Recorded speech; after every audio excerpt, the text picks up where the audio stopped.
Online learning zone में आप सभी का स्वागत है। आज की इस वीडियो में हम लोग डीएलएड कोर्स से रिलेटेड कुछ टॉपिक्स के बारे में बात करेंगे।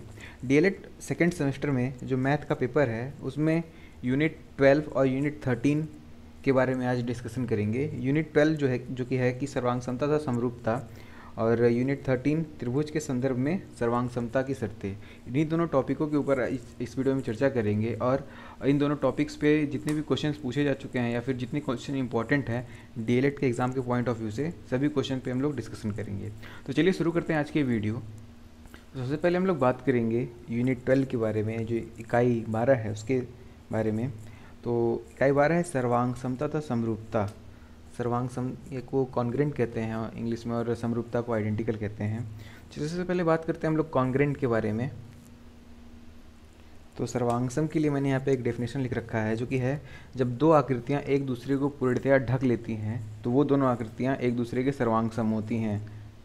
तो जैसा कि आप लोग यहाँ पर देख सकते हैं, यहाँ पर दो आकृतियाँ बनी हुई हैं या फिर दो स्क्वायर हैं, जिसमें पहले आकृति का जो स्क्वायर है उसमें साइड्स 5 सेंटीमीटर है और जो एंगल है वो 90 डिग्री है। और दूसरे आकृति की बात करी जाए, फिर दूसरे स्क्वायर की बात करी जाए, स्क्वायर में जो इंटरनल एंगल्स होते हैं वो 90 डिग्री होते हैं। और यहाँ पे साइड की बात करी जाए तो हर साइड 5 सेंटीमीटर का है। यानी अगर से इस आकृति को उठाकर हम इस आकृति पर ओवरलैप करें तो ये आकृति कम्प्लीटली इसको ढक लेगा, क्योंकि सारे एंगल्स इक्वल हैं और सारे साइड्स आपस में इक्वल हैं। तो यहाँ पर हम ये कह सकते हैं कि जो आकृति फर्स्ट है वो आकृति सेकंड के सर्वांगसम है। सर्वांगसमता के लिए एक और डेफिनेशन है। पहला डेफिनेशन आप लोग यहाँ पर देख सकते हैं। दूसरा डेफिनेशन है कि जब दो आकृति, जिसमें आकृति यानी यहाँ पे शेप की बात हो रही है कि इस तरीके से उसका बनावट है, जब आकृति और उसकी साइज़ या उसकी माप समान हो तो वो दोनों आकृतियाँ एक दूसरे के सर्वांगसम होती हैं। और सर्वांगसम का जो साइन होता है वो इस तरीके से होता है, एक इक्वल और ऊपर से इस तरीके से का साइन होता है। तो सर्वांगसम में दोनों फिगर की शेप और साइज़ समान होती हैं। जैसे यहाँ पर हम लोग देख सकते हैं पिछले एग्जांपल्स में कि पहली आकृति और दूसरी आकृति में जो शेप है यानी जो बनावट है दोनों की सेम है, और जो दोनों की साइज़ है 5 सेंटीमीटर हर साइड है। तो यानी दोनों आकृतियों में जो साइज़ है वो भी इक्वल है। तो यहाँ से हम ये कह सकते हैं कि जो दोनों आकृतियाँ हैं एक दूसरे के सर्वांगसम हैं। तो इस तरीके से हम लोग सर्वांगसम को समझ सकते हैं। चलिए बात करते हैं समरूपता के बारे में, यानी फिर आइडेंटिकल के बारे में।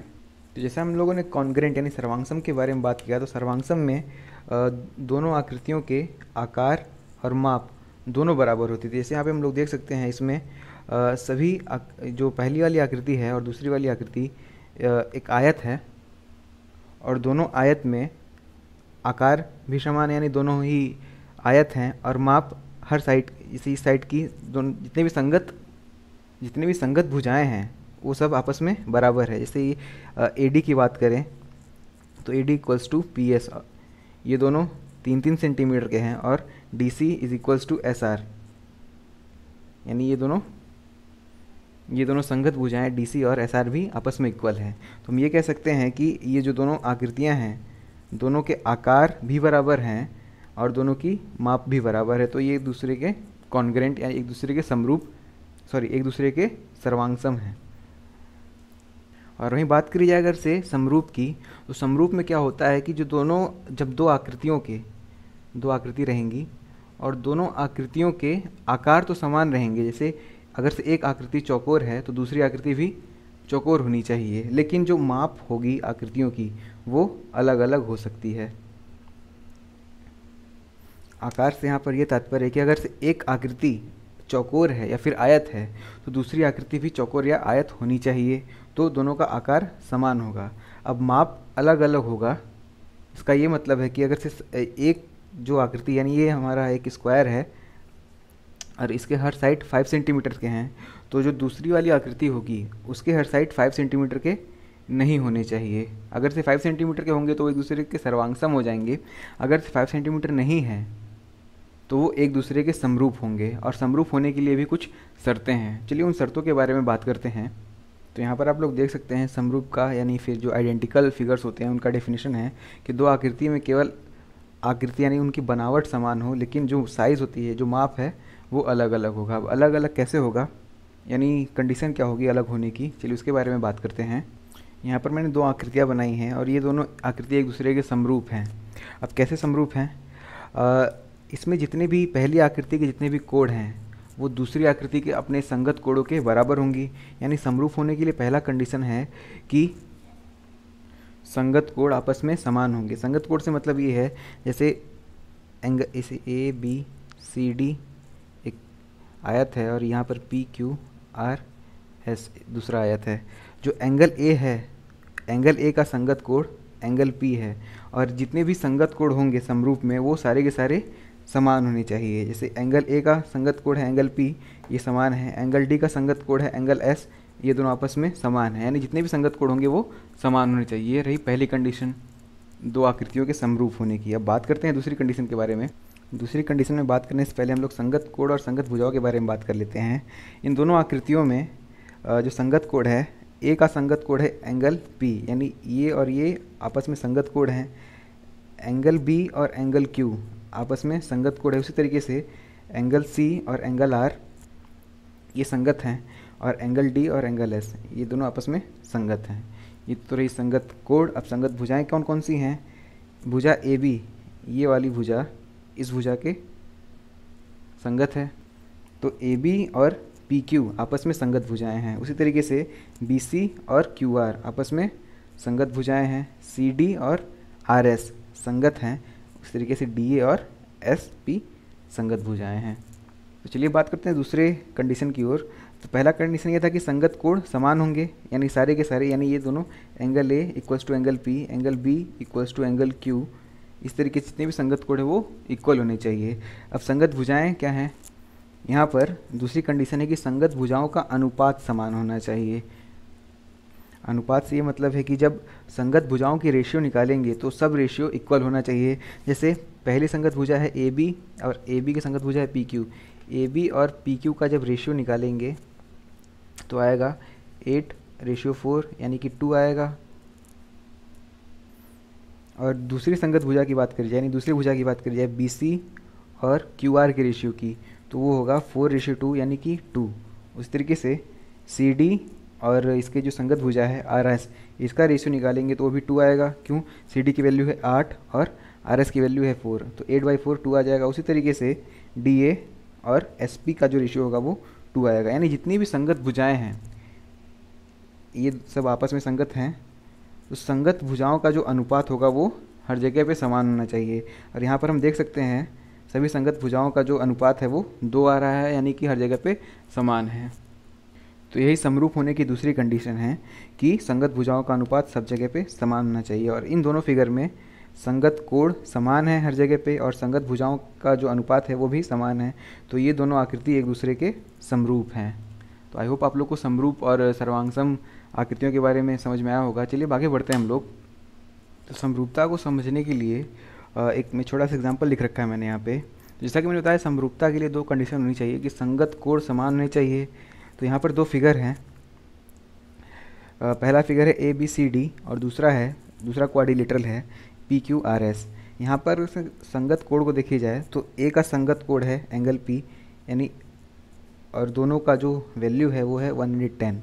उसी तरीके से बी और क्यू आपस में संगत कोण हैं और जो इन दोनों की वैल्यू है वो भी इक्वल है 67 डिग्री। उसी तरीके से सी और आर आपस में संगत कोण है और इन दोनों की वैल्यू है 83। डी और एस की वैल्यू है 100 और आपस में संगत कोण हैं। यानी यहाँ पे जो पहला कंडीशन है कि संगत कोण आपस में समान होंगे, तो पहला कंडीशन यहाँ पे सेटिस्फाई हो रहा है। अब बात करते हैं दूसरे कंडीशन की कि संगत भुजाओं का अनुपात समान होना चाहिए। दूसरा कंडीशन है कि संगत भुजाओं का अनुपात समान होना चाहिए। चलिए अनुपात को चेक करते हैं। यहाँ पर ए बी की संगत भुजा है पी क्यू, यानी A B upon P Q 7/3.5, इसकी वैल्यू आ जाएगी, सॉल्व करेंगे तो 2 आएगी इसकी वैल्यू। उसी तरीके से जो दूसरी भुजा है बी सी, उसके संगत है क्यू आर, यानी बी सी और क्यू आर का अनुपात होगा, बी सी की वैल्यू है 5 और क्यू आर की वैल्यू है 2.5। तो जब इसको सॉल्व करेंगे यानी 5 को 2.5 से भाग देंगे तो आएगा 2। उसी तरीके से सी डी और आर एस की बात करी जाए तो सी डी की वैल्यू है 6 और आर एस की वैल्यू है 3, यानी 6/3, यानी दोनों भुजाओं का अनुपात हो जाएगा 6/3 यानी कि 2। उसी तरीके से DA 4 है और SP है 2 यानी 4/2 सॉल्व करेंगे 2 आएगा। यानी संगत भुजाओं का अनुपात भी यहाँ पर क्या है, समान है। तो ये आकृति और ये आकृति एक दूसरे के समरूप है। अगर इस समरूप त्रिभुज की बात करी जाए तो समरूप त्रिभुज में यहाँ पर आप लोग देख सकते हैं दो त्रिभुज है ABC और दूसरा त्रिभुज है PQR। उसमें जो संगत कोण होंगे वो आपस में बराबर होंगे। जैसे angle A is equals to angle P, दोनों 50 डिग्री है। उसी तरीके से angle B equals to angle Q 70 degree. उसी तरीके से एंगल C और एंगल R 60 डिग्री। तो संगत कोण आपस में बराबर होंगे।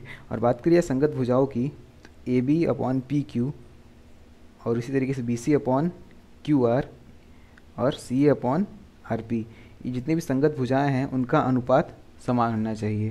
तो ये समरूप त्रिभुज के लिए कंडीशन है कि संगत कोण और संगत भुजाएं आपस में समान होनी चाहिए। तो समरूप त्रिभुज के बारे में थोड़ा सा और क्लियर करने के लिए एक एग्जांपल डिस्कस करते हैं जो कि DLED के प्रीवियस एग्जाम्स में पूछा जा चुका है मैथ से रिलेटेड। तो यहाँ पर एग्जांपल है कि आकृति त्रिभुज ABC में MN और BC एक दूसरे के समांतर हैं। और जो पहला क्वेश्चन है कि ABC के शेष कोणों की माप बताइए। यानी एंगल A दिया है, ये वाला एंगल, इन दोनों एंगल के बारे में बताना है। और क्या ट्रायंगल ABC यानी ये बड़ा वाला ट्रायंगल और ट्रायंगल AMN समरूप हैं। तो ये पहला क्वेश्चन है। तो पहले क्वेश्चन के बारे में पहले क्वेश्चन को सॉल्व करने से पहले हम लोग कुछ डिस्कस कर लेते हैं। जैसे इसके पहले हम लोगों ने ज्योमेट्री के फर्स्ट पार्ट में एक टॉपिक डिस्कस किया था जो कि था समांतर रेखा और तिर्यक रेखा। तो इस क्वेश्चन को सॉल्व करने के लिए हमको इसकी ज़रूरत पड़ेगी।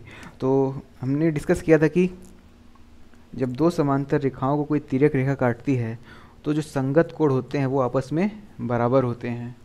तो यहाँ पे ये वाला जो एंगल होगा इस वाले एंगल के इक्वल होगा, यानी संगत कोण आपस में बराबर होंगे। और इस टॉपिक से रिलेटेड न कि संगत कोण और इसके अलावा जैसे कि एकांतर कोण और भी कुछ पॉइंट्स के बारे में डिस्कस किया था ज्योमेट्री के फर्स्ट पार्ट वाली वीडियो में। लिंक मैं डिस्क्रिप्शन में दे दूँगा, आप लोग जाकर चेक कर सकते हैं उस वीडियो को। तो यहाँ पर हम लोग देख सकते हैं जो संगत कोण होते हैं समांतर, जब कोई दो समांतर रेखा को एक तिर्यक रेखा काटती है तो आपस में बराबर होते हैं। तो यहाँ पर MN और BC ये दोनों आपस में समांतर हैं और इनको एक तिर्यक रेखा AB काट रही है। यहाँ पर संगत कोण कौन सा बन रहा है, एंगल M का संगत कोण है एंगल B, यानी ये इसके इक्वल होगा।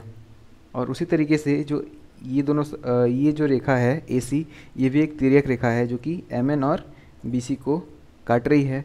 तो यहाँ पर भी संगत कोण बनेंगे, यानी एंगल M और एंगल C आपस में संगत कोण हैं, ये दोनों एक दूसरे के बराबर होंगे। तो हम लोग पहले एंगल N की वैल्यू फाइंड कर लेते हैं।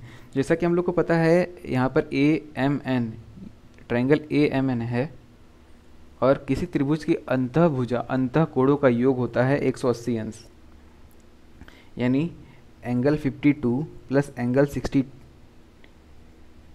और जो लास्ट वाला एंगल है हमारा, इसको सपोज कर लेते हैं x, इन तीनों का सम होगा 180 डिग्री।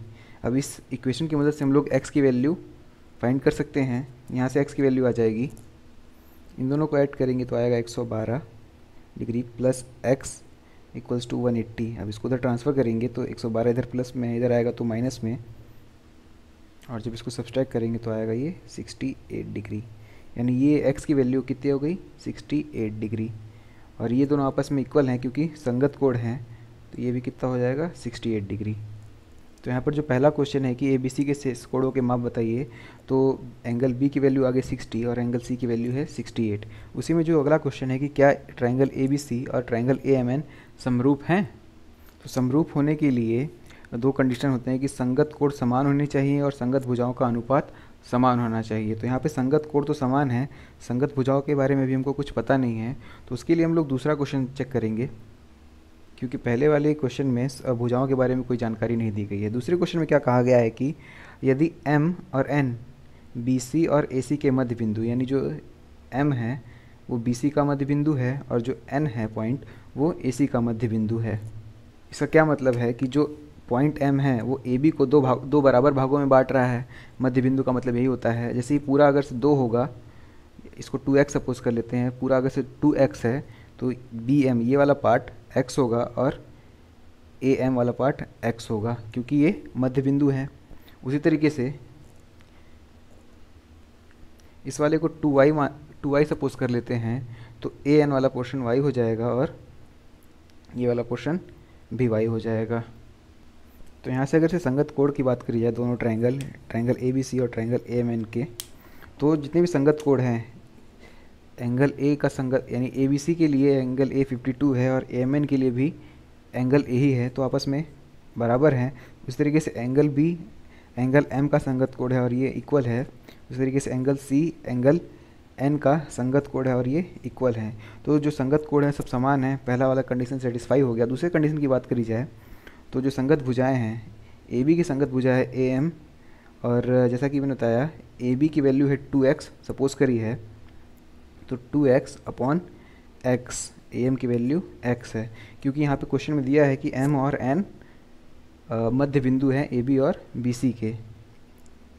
तो उस तरीके से यहाँ पर 2x अपॉन x को सॉल्व करेंगे तो 2 आएगा। उसी तरीके से ए सी की वैल्यू है 2y और ए एन की वैल्यू है y। इसको जब सॉल्व करेंगे तो ये भी y कैंसिल होकर के इसकी वैल्यू आ जाएगी 2। तो यहाँ पर हम लोग देख सकते हैं कि सारे संगत कोण बराबर है और दो संगत भुजाएं का अनुपात भी समान है, तो तीसरी संगत भुजाओं का भी अनुपात समान ही होगा, यानी ये इन दोनों का रेशियो भी 2 आएगा। तो यहाँ से हम ये कह सकते हैं कि ट्रायंगल ए बी सी और ट्रायंगल ए एम एन एक दूसरे के समरूप हैं क्योंकि ये दोनों कंडीशन सेटिस्फाई कर रही हैं। तो ये तो रहा दो आकृतियों के समरूप या दो त्रिभुज के समरूप होने की शर्तें। चलिए बात करते हैं त्रिभुज के सर्वांगसम होने की शर्तों के बारे में। तो त्रिभुज के सर्वांगसम होने के लिए मेनली यहाँ पे 3 शर्तें हैं। चलिए इन तीनों शर्तों के बारे में चर्चा करते हैं। पहली शर्त है कि दो त्रिभुज की तीनों भुजाएं अलग अलग बराबर होनी चाहिए, यानी जैसे दो त्रिभुज हैं जैसे ए बी सी और दूसरा त्रिभुज है पी क्यू आर, तो ये दोनों त्रिभुज सर्वांगसम होंगे जब इन दोनों त्रिभुज की तीनों भुजाएं यानी ए बी पी क्यू के इक्वल हो, बी सी क्यू आर के इक्वल हो, यानी यह ए बी की वैल्यू रख लेते हैं 5 तो पी क्यू की वैल्यू भी 5 होनी चाहिए, और बी सी की वैल्यू रखते हैं 4 तो क्यू आर की वैल्यू भी 4 होनी चाहिए। उसी तरीके से सी ए की वैल्यू 3 है तो आर पी की वैल्यू 3 होनी चाहिए। यानी जितनी भी संगत भुजाएं हैं दोनों त्रिभुज में वो आपस में अलग अलग बराबर होनी चाहिए, यानी दोनों त्रिभुज की हर साइड, पहला साइड उसी तरीके से दूसरा साइड और तीसरा साइड आपस में इक्वल होना चाहिए। तो पहली कंडीशन है triple S S S S, side side और साइड, तीनों साइड आपस में इक्वल होनी चाहिए। चलिए बात करते हैं दूसरी कंडीशन की। दूसरा कंडीशन है कि एक त्रिभुज की दो भुजाएं एवं उनके बीच का कोण, यानी दो भुजाएं और उनके बीच का जो कोण है 45 वो दूसरे त्रिभुज के दोनों भुजाओं और उनके बीच के कोण के बराबर होना चाहिए, यानी अलग अलग आपस में बराबर होना चाहिए। ए बी पी क्यू के बराबर होना चाहिए और जो दूसरी भुजा है ए सी वो पी आर के बराबर होनी चाहिए, और जो लास्ट में कोण की बात हो रही है वो भी आपस में इक्वल होना चाहिए। अगर से ऐसा है तो दोनों त्रिभुज आपस में सर्वांगसम होंगे, यानी एक साइड ए बी और पी क्यू आपस में इक्वल हैं, फिर जो दूसरा है एंगल वो भी आपस में इक्वल होना चाहिए, और तीसरा पॉइंट है तीसरा साइड यानी A C equals to P Q P R. ये तीनों अगर से कंडीशन पाई जाती हैं तो ये हमारा जो दोनों ट्रायंगल से आपस में कॉन्ग्रेंट होंगे या फिर सर्वांगसम होंगे। तो यहाँ से साइड एंगल और साइड, जो दूसरी कंडीशन है वो क्या है, साइड एंगल साइड की। तीसरी शर्त है वो है कि एक त्रिभुज के दो कोण एवं संलग्न भुजा, इन दोनों कोणों से जो लगी हुई भुजा है, जैसे दो कोण यहाँ पर एंगल ए और एंगल बी है, और जो इन दोनों से लगी हुई भुजा है ए बी, वो दूसरे त्रिभुज के दो कोण और संलग्न भुजा के अलग अलग बराबर होनी चाहिए, यानी संलग्न भुजा अलग से बराबर होनी चाहिए दूसरे त्रिभुज के भुजा के, और जो दोनों कोण हैं वो बराबर होने चाहिए दूसरे त्रिभुज के कोणों से। तो यहाँ पर हम लोग देख सकते हैं कि एंगल ए एंगल पी के इक्वल है और एंगल बी एंगल क्यू के इक्वल है, और जो भुजा है दोनों में पहली भुजा ए बी है जो कि एंगल ए और एंगल बी के संलग्न भुजा है वो 6 सेंटीमीटर है। उसी तरीके से एंगल पी और एंगल क्यू के संलग्न भुजा है पी क्यू जो कि 6 सेंटीमीटर है। तो ये दोनों आपस में इक्वल है, यानी एंगल इक्वल है, एंगल ए और एंगल पी आपस में इक्वल है, और जो साइड है वो भी इक्वल है, और जो तीसरा एंगल है वो भी आपस में इक्वल है। तो यहाँ से जो तीसरा कंडीशन बन के निकलता है हमारा ए यानी एंगल, साइड और एंगल। तो ये तीसरा कंडीशन है त्रिभुज के सर्वांग होने के लिए। इन तीनों के अलावा एक और कंडीशन है, चलिए उसके बारे में भी देख लेते हैं हम लोग। जो चौथी कंडीशन है वो राइट एंगल ट्रायंगल्स के लिए है, यानी समकोण त्रिभुज के लिए है। इसमें क्या है कि दो समकोण त्रिभुज सर्वांग तब होंगे जब एक समकोण त्रिभुज का कर्ण, यानी ये पहले समकोण त्रिभुज का कर्ण है, दूसरे समकोण त्रिभुज के कर्ण के बराबर होगा। तो यहाँ पर कर्ण के बारे में हम लोग बात कर लेते हैं।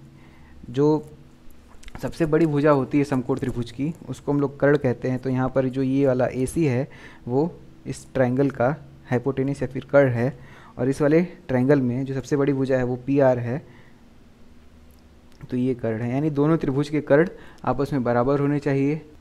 और दूसरा कंडीशन है कि पहले त्रिभुज की जो कोई और भुजा है दूसरे त्रिभुज की किसी भुजा के बराबर होनी चाहिए कर्ण के अलावा। तो कर्ण के अलावा जो एक भुजा है AB, वो दूसरे त्रिभुज में कर्ण के अलावा PQ के बराबर है, यानी AB बराबर PQ, और ये दोनों 4 सेंटीमीटर है।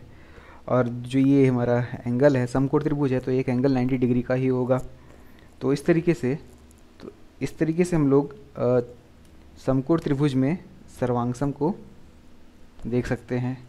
तो ये 4 शर्तें हैं त्रिभुज के सर्वांगसम होने के लिए।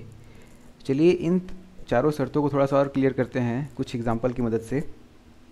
तो जो ये एग्जांपल मैं बताने जा रहा हूँ, DLED यानी BTC के 2017 में मैथ के एग्ज़ाम में पूछा गया है। और ये क्वेश्चन है कि यदि एक ट्रायंगल ABC और दूसरा ट्रायंगल PQR है, उसमें AB की वैल्यू दे रखी है 3.5 सेंटीमीटर, BC की वैल्यू है 7.1 सेंटीमीटर और AC की वैल्यू है 5 सेंटीमीटर। तो इन सभी डेटा की मदद से ट्रायंगल ABC हमारा कुछ इस तरीके से बनेगा। ट्रायंगल ABC जिसमें AB की वैल्यू 3.5 सेंटीमीटर और BC की वैल्यू 7.1 है और AC की वैल्यू 5 सेंटीमीटर। उसी तरीके से ट्रायंगल PQR बनाते हैं। जो ट्रायंगल PQR है उस तरीके से बन सकता है कि PQ 7.1 सेंटीमीटर है, QR 5 सेंटीमीटर है और जो PR यानी RP की वैल्यू है वो 3.5 सेंटीमीटर है। अब हमें इन दोनों ट्रायंगल्स में सर्वांग समता यानी कॉन्ग्रुएंसी प्रूफ करनी है। तो चलिए इस वाली ये जो PQR ट्रायंगल है इसको हम लोग इस तरीके से भी ड्रॉ कर सकते हैं। PQ है 7.1 सेंटीमीटर, PR है 3.5 सेंटीमीटर और RQ है 5 सेंटीमीटर। ये इसकी तरीके से आकार ले लिया, यानी ये कह सकते हैं हम ये वाला जो ट्रायंगल था हमारा उसको हम लोग थोड़ा सा मूव करा दिया है क्लॉकवाइज डायरेक्शन में, तो वो इस तरीके का रूप ले रहा है। तो अब यहाँ से हम लोग देख सकते हैं जो संगत भुजाएं हैं यानी BC की संगत भुजा है PQ, ये आपस में समान है 7.1 सेंटीमीटर है, और AB की संगत भुजा है PR। AB की संगत भुजा PR है जो कि 3.5 सेंटीमीटर है दोनों। और उसी तरीके से जो हमारा लास्ट वाला भुजा है AC और इसमें RQ आपस में समान है 5 सेंटीमीटर। तो यहाँ पर हम लोग देख सकते हैं तीनों संगत भुजाएं आपस में समान हैं, यानी कि पहली साइड, दूसरी साइड और तीसरी साइड, यानी SSS। जो त्रिभुज के सर्वांगसम होने के लिए पहली कंडीशन हम लोगों ने डिस्कस करी थी कि तीनों भुजाएं अलग अलग दोनों त्रिभुज में अलग अलग समान होनी चाहिए। तो यहाँ पर पहली कंडीशन सेटिस्फाई हो रही है। तो हम लोग ये कह सकते हैं कि ट्रायंगल ABC और ट्रायंगल PQR आपस में कॉन्ग्रुएंट है या फिर सर्वांगसम है। इसको हम लोग सॉल्व करने के बाद इस तरीके से लिख सकते हैं कि triangle ABC is congruent to triangle PQR। इस तरीके से हम कॉन्ग्रुएंट ट्रायंगल को डिनोट करते हैं। इन सभी एग्जाम्पल के अलावा कुछ क्वेश्चंस ऐसे हैं जो कि एग्ज़ाम से पूछे जा चुके हैं या फिर जो बुक के क्वेश्चंस हैं, मेनली ऑब्जेक्टिव क्वेश्चन है। चलिए उसको देख लेते हैं हम लोग। तो यहाँ पर कुछ ऑब्जेक्टिव क्वेश्चंस हैं, चलिए उसको देखते हैं। पहला क्वेश्चन है कि वस्तुओं को एक दूसरों को पूरा ढकने के गुण को कहते हैं। तो जैसा कि मैंने बताया था कि जब एक आकृति दूसरे आकृति को पूरी तरीके से ओवरलैप या फिर ढक लेगी तो वो दोनों आकृति एक दूसरे के सर्वांगसम होते हैं। तो पहले क्वेश्चन का आंसर हो जाएगा सर्वांग समता। तो ये समरूपता जो दिया है, समरूपता की बात करी जाए, समरूपता में संगत कोण पहले दो कंडीशन होते हैं। पहला कंडीशन है कि संगत कोण बराबर होने चाहिए, और जो दूसरा कंडीशन था कि संगत भुजाएं जो भी होंगी उन सभी संगत भुजाओं का अनुपात बराबर होना चाहिए। तो ये समरूपता की बात हो गई, और पहले इस क्वेश्चन का आंसर है वो सर्वांग समता, यानी ऑप्शन ए सही है। दूसरा क्वेश्चन है कि सर्वांगसम में होती हैं। पहला ऑप्शन है समान बनावट, हाँ ये होती है। दूसरा समान आकार, यानी ये शेप की बात हो रही है, शेप इक्वल होना चाहिए सर्वांगसम में, ये सही है। साइज़ भी इक्वल होना चाहिए। और तीसरा ऑप्शन है कि समान क्षेत्रफल, अगर से दो आकृति हैं उनके शेप और साइज़ इक्वल है तो जो उनका एरिया होगा वो भी इक्वल होगा, यानी ये भी सही है। यानी जो लास्ट वाला ऑप्शन है ये सभी वो दूसरे क्वेश्चन का सही आंसर है। यानी सर्वांगसम में समान बनावट होनी चाहिए, यानी शेप इक्वल होना चाहिए, साइज़ इक्वल होना चाहिए और एरिया भी इक्वल होना चाहिए। सर्वांग समता की शर्तें, मेनली 3 शर्तों के बारे में डिस्कस किया था हमने, side angle side, side side side और एंगल साइड साइड। तो यानी ये चौथा वाला ऑप्शन हमारा सही है। बात करी जाए लास्ट वाले ऑब्जेक्टिव की कि सर्वांग समता में समान त्रिभुजों में होता है, यानी त्रिभुजों में सर्वांग समता कब होती है? जब संगत कोण समान होते हैं, पहला ऑप्शन सही है। भुजाएं समान होती हैं, ये भी सही है। और क्षेत्रफल भी समान होती है, यानी ये वाला क्वेश्चन है कि संगत कोण समान होनी चाहिए, संगत भुजाएं समान होनी चाहिए और क्षेत्रफल भी समान होना चाहिए। ये त्रिभुज के लिए है और ये वाला क्वेश्चन सभी आकृतियों के लिए था। तो यहाँ से चौथा ऑप्शन सही होगा। तो ये तरह कुछ ऑब्जेक्टिव। चलिए अब कुछ ऐसे क्वेश्चंस को डिस्कस कर लेते हैं कि जो डीएलएड के प्रीवियस एग्जाम्स में पूछे जा चुके हैं इस टॉपिक से रिलेटेड। तो पहला क्वेश्चन है कि आकृति त्रिभुज ABC और त्रिभुज PQR दो समरूप त्रिभुज हैं, यानी ये दोनों त्रिभुज हैं, समरूप हैं। और यदि BC 2 सेंटीमीटर है, BC की वैल्यू 2 सेंटीमीटर दी हुई है और AB की वैल्यू दे रखी है 3 सेंटीमीटर और QR की वैल्यू भी 3 सेंटीमीटर दी है, तो हमको PQ का मान बताना है। तो समरूप होने के लिए हमने कुछ 2 कंडीशन के बारे में बात करी थी कि संगत कोण आपस में बराबर होंगे। तो यहाँ पे कोण का जिक्र नहीं है तो कोण के बारे में हम लोग बात नहीं करेंगे। जो दूसरी कंडीशन थी वो संगत भुजाओं से रिलेटेड थी, यानी संगत भुजाओं के जो अनुपात होते हैं वो बराबर होते हैं समरूप त्रिभुज में या फिर समरूप आकृति में। तो यहाँ पर जो ये दोनों समरूप त्रिभुज हैं तो इनकी जो संगत भुजाएँ हैं उनका अनुपात समान होगा। तो संगत भुजाओं की बात करी जाए तो PQR और ABC में PQ की संगत भुजा है AB और QR की संगत भुजा है BC। अब इन दोनों संगत भुजाओं की मदद से हम PQ की वैल्यू फाइंड कर सकते हैं। PQ की वैल्यू सपोज कर लेते हैं कि x है। तो संगत भुजाओं का अनुपात, यानी संगत भुजाओं के अनुपात से मतलब है कि PQ बटे AB ये हो गया, और QR की संगत भुजा है BC, इन दोनों का अनुपात, यानी सबका अनुपात बराबर होता है। तो PQ अपॉन AB बराबर QR अपॉन BC। ऐसा इसलिए है कि किसी भी समरूप आकृति में या फिर समरूप त्रिभुज में संगत भुजाओं का अनुपात हमेशा बराबर होता है और ये दोनों आपस में समरूप हैं। तो यहाँ से ये कंडीशन निकल के आ जाएगी कि PQ upon AB is equals to QR upon BC। चलिए वैल्यू पुट करते हैं। PQ की वैल्यू हम लोगों ने सपोज करी है x, तो यहाँ से PQ की वैल्यू हो जाएगी x और PQ का संगत कोण है AB की वैल्यू है 3। उसी तरीके से QR की वैल्यू है 3 और BC की वैल्यू है 2। तो यहाँ पर हमारा एक इक्वेशन बन के निकला x/3 इक्वल्स टू 3/2। अब इसको सॉल्व करते हैं चलिए हम लोग। अब इसको हम लोग सॉल्व करेंगे तो ये इधर मल्टीप्लाई में आ जाएगा 2x इज इक्वल्स टू 3 × 3। इसको सॉल्व करने पे जो वैल्यू आएगी 9/2, यानी कि 9/2 को 4.5 सेंटीमीटर आएगा। तो यहाँ से जो x की वैल्यू है वो कितनी हो जाएगी 4.5 सेंटीमीटर। तो ये क्वेश्चन सॉल्व हो गया और ये क्वेश्चन BTC 2016 में पूछा गया है। तो यहाँ पर जो अगला क्वेश्चन है कि आकृति ट्रायंगल ए बी सी और ट्रायंगल पी क्यू आर आपस में समरूप है, यानी जो बड़ा वाला ट्रायंगल है ए बी सी छोटे वाले ट्रायंगल पी क्यू आर के समरूप है। तो हमको पी क्यू आर की जो बची भुजाएं उनको पता करना है और कुछ भुजाओं का मान यहाँ पर दे रखा है। जैसे ए बी की वैल्यू दे रखी है 2 सेंटीमीटर, ए सी की वैल्यू दे रखी है 2.8 और उसी तरीके से बी सी की वैल्यू है 3 सेंटीमीटर और पी क्यू आर में क्यू आर की वैल्यू दे रखी है 1.5 सेंटीमीटर। तो जैसा कि हमको पता है समरूप होने के लिए क्या कंडीशन है कि भुजाओं का जो अनुपात होना चाहिए वो समान होना चाहिए। तो यहाँ पर दो संगत भुजाएं हैं क्यू आर यानी बी सी और क्यू आर, ये आपस में संगत भुजाएं हैं। और इसके अलावा ए सी की संगत भुजा है पी आर और उसी के साथ साथ ए बी की संगत भुजा है पी क्यू। और ये जितनी भी संगत भुजाएं हैं इनका अनुपात यानी B C upon Q R, A C upon P R, A B upon P Q सब समान होना चाहिए।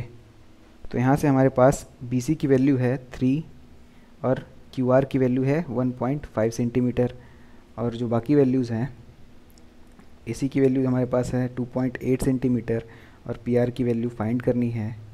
उसी तरीके से ए बी की वैल्यू है 2 सेंटीमीटर और पी क्यू की वैल्यू फाइंड करनी है। तो यहाँ से जब हम इसको सॉल्व करेंगे तो 3 अपॉन 1.5 यानी 3 को जब हम लोग 1.5 से भाग देंगे तो आएगा 2। तो यहाँ पर इसको सॉल्व करने पे 2 आ गया। अब यहाँ पर जो रेशियो है यानी जो अनुपात है वो कितना आ रहा है 2।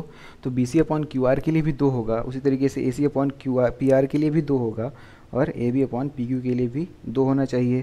तो इसको उठा करके हम 2 के इक्वल कर सकते हैं यानी 2/8 upon P R equals to 2। और जब इसको सॉल्व करेंगे हम तो P R is equals to ये कट जाएगा 1.4 टाइम्स में, यानी पी आर की वैल्यू आ जाएगी 1.4। या फिर यहाँ से हम लोग डायरेक्टली देख सकते हैं क्यू आर और बी सी जो है क्यू आर का 2 गुना है। तो 3 सेंटीमीटर है तो 3 सेंटीमीटर का आधा हो गया 1.5 सेंटीमीटर। और इसी तरीके से सब रेशियो बराबर होने वाले हैं तो ये भी पी क्यू का जो ए सी है पी आर का 2 गुना होगा। तो यहाँ पर ए सी की वैल्यू 2.8 है तो पी आर की वैल्यू इसकी आधी होगी यानी 1.4 सेंटीमीटर होगी। उसी तरीके से ये 2 सेंटीमीटर है तो उसी तरीके से पी क्यू हमारा हो जाएगा 1 सेंटीमीटर।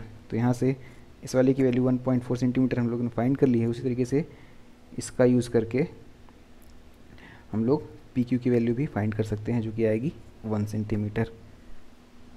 तो ये रहा त्रिभुज की सर्वांग समता और समरूपता के बारे में कुछ इंपॉर्टेंट पॉइंट्स को डिस्कस किया और कुछ इंपॉर्टेंट क्वेश्चन जो कि प्रीवियस एग्जाम्स में पूछे जा चुके हैं उन सभी के बारे में डिस्कस किया, जो कि खास करके डीएलएड के स्टूडेंट्स के लिए बहुत इंपॉर्टेंट होने वाली है आने वाले सेकेंड सेमेस्टर के एग्ज़ाम के लिए। तो आई होप ये वीडियो आप लोग के लिए बहुत हेल्पफुल साबित होगी। अगर से आप लोग को ये वीडियो पसंद आती है तो प्लीज़ इस वीडियो को लाइक करिएगा और जितना हो सके अपने फ्रेंड्स में शेयर करिए और चैनल को सब्सक्राइब करना ना भूलें। तो आज की इस वीडियो में बस इतना ही, मिलते हैं हम लोग अगली वीडियो में। तो अगली वीडियो में मैथ के किसी और चैप्टर को डिस्कस करेंगे और उससे रिलेटेड कुछ इंपॉर्टेंट क्वेश्चन को भी डिस्कस करेंगे। तो आज की इस वीडियो में बस इतना ही, मिलते हैं हम लोग अगली वीडियो में। तब तक के लिए थैंक यू सो मच।